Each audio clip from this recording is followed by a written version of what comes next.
This is the RC Jet Jog. Oh, I just broke it.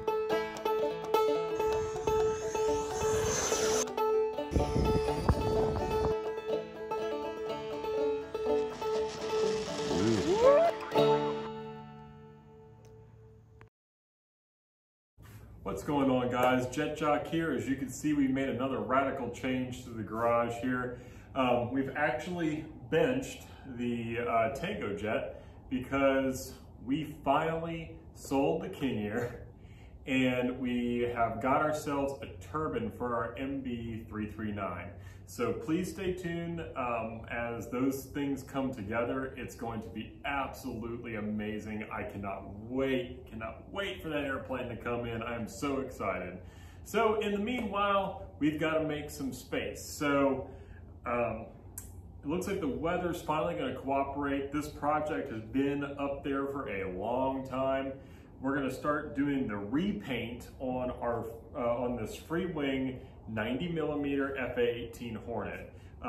My buddy bought the airplane from me, and the only stipulation on the purchase of the airplane is if we turned it into the Maverick paint scheme from the Top Gun sequel. So that's what we're going to do. So first things first, we're going to retract the landing gear.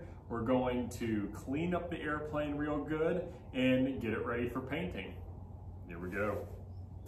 So first things first, we're going to plug the battery into the airplane and see how everything works. It looks like it powered up just fine.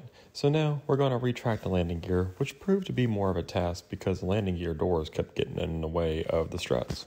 We are pulling off the elevator and the vertical stabilizers, and we're actually going to use the spare ones that we have sitting around since they're not dinged up nearly as bad. Boy, it's going to be nice for him to have some spares. Okay guys, now that we've got the airplane all broken down, and you're probably wondering why I did that, it's just easier to spray paint this way.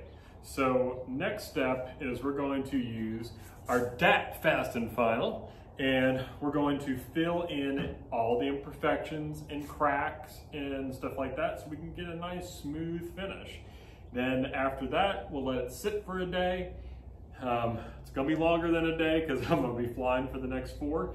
So yeah, we'll fill those in, wait for it to dry, and then we'll sand it smooth, and then we'll be ready for primer. So I'm gonna put y'all on fast forward again while we start filling in those holes. With the DAT Fast and Final in hand, now we're going to liberally apply the putty to the different cracks and holes in the foam.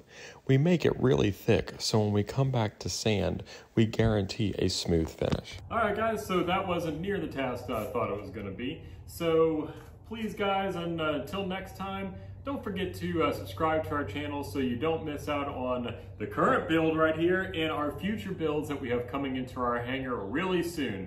So please don't forget to like, share, and subscribe. Get your families involved in the hobby. We'll see you next time.